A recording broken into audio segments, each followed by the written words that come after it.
उनका परस्पर अन्वय नहीं होगा। क्रियापदी नहीं सिद्ध पदार्थानाम अन्वय नियमात ब्रह्मवाक्य क्रिया संभवात इत्याह। किंचक किंचक क्रियापदमपेक्ष पदानि वाक्य भावेन सम्यग् संगतिमाप्नुवन्ति नात्र क्रियापदमपेक्षितमामनन्ति वाक्यम कुतो भवेत् सरस्तदानी। बोले कि क्रियापद को लेकर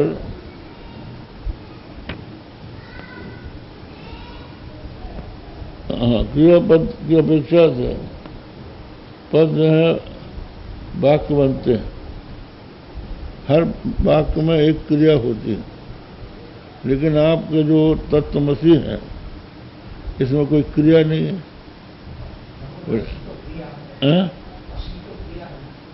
हाँ ठीक है, उसी का उत्तर दे रहे हैं, वही उसका खंडन कर रहे हैं।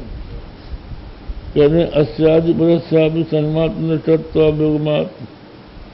असी आदि जो पद हैं वो तो सन्मात्र निष्ठ हैं, उनमें क्रियापदत्व तो है नहीं, इसलिए साध्यार्थस्यैव तथात्वात्। और ये जो है सिद्ध के बोधक है, साध्य के बोधक तो है नहीं। क्रिया वो है जो कि साध्य को बोधित कराती है, जो होने वाला है। तो वो क्रिया असी में अस्मी में नहीं है, इसलिए पद समन्वय नहीं होगा। नहीं तभी पद विषय वेदांत पदानी ब्रह्म प्रमापयंती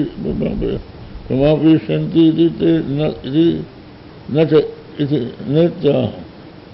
कहते पद विधा, कहते वाक्य छोड़ो, पद ही वेदांत, पद रूप से वेदांत ब्रह्म का बोध कराएगा। न पूर्वमर्थमुपलम्बयितुं पदानां सामर्थ्यमस्ति परिहृत्य वाक्यभावम् स्वार्थं स्मृतिं हि जनयन्ति पदानि लोके विज्ञात संगतितया कार्यमन्यात्।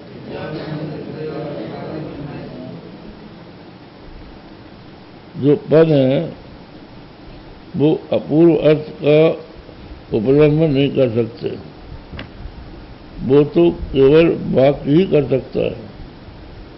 पद का काम यह है कि अनेक पद जो होते हैं वो अपने अर्थ की स्मृति जनाते हैं, और अंतिम जो शब्द है क्रियापद है उससे अर्थ निकलता है। तो केवल पद से काम नहीं चलेगा, और वो जो पद है उनकी संगति विदित होना चाहिए। किस पद का कौन सा अर्थ है ये पहले मालूम होना चाहिए। इसके सिवा पदों का और कोई कार्य नहीं है। न पूर्वधारण नैवास्ति संबंध कुतो सामर्थ्याभाव तथा भी तुम्हारे लोग व्यवहार अन्य धर्मरूपम पदानि ही ब्रह्म व्यवहारे स्वार्थ गृहित संगत का निव वाक्यार्थ वाक्य बधिया ये पता जो वृद्ध लोग हैं कहते हैं जितने पद हैं अपने स्वार्थ में गृहित संगत होने चाहिए, और वही अनेक मिलकर वाक्य बनाते हैं तो एक नवीन अर्थ का बोध कराते हैं।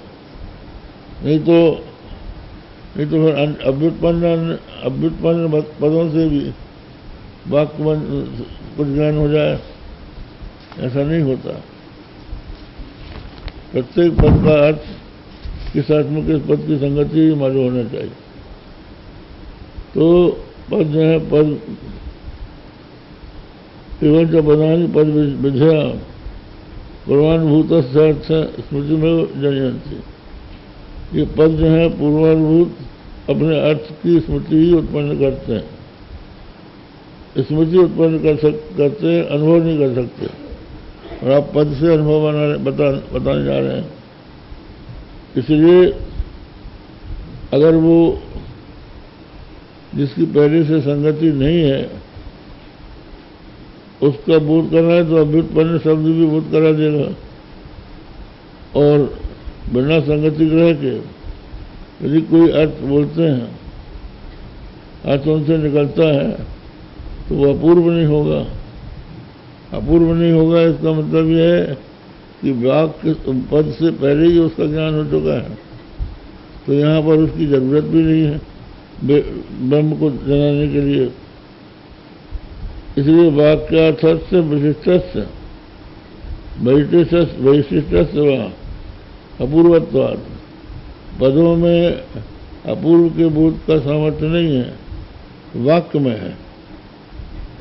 तो यहाँ जब पद में वाक्यत्व नहीं है तो वो अपूर्व ब्रह्म का उपलम्ब नहीं कर सकते। तरी वर्णा नाम प्राग अनवगता प्रामाण्यम स्यात् इत्यतः।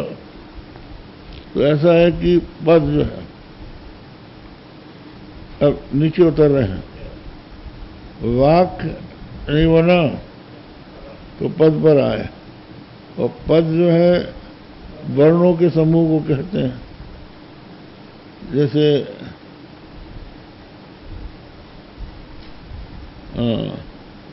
कोई भी पद बनता, जैसे राम है तो र अ म ऐसे वर्ण बनेंगे, मिलेंगे तब पद वर्ण बनेगा।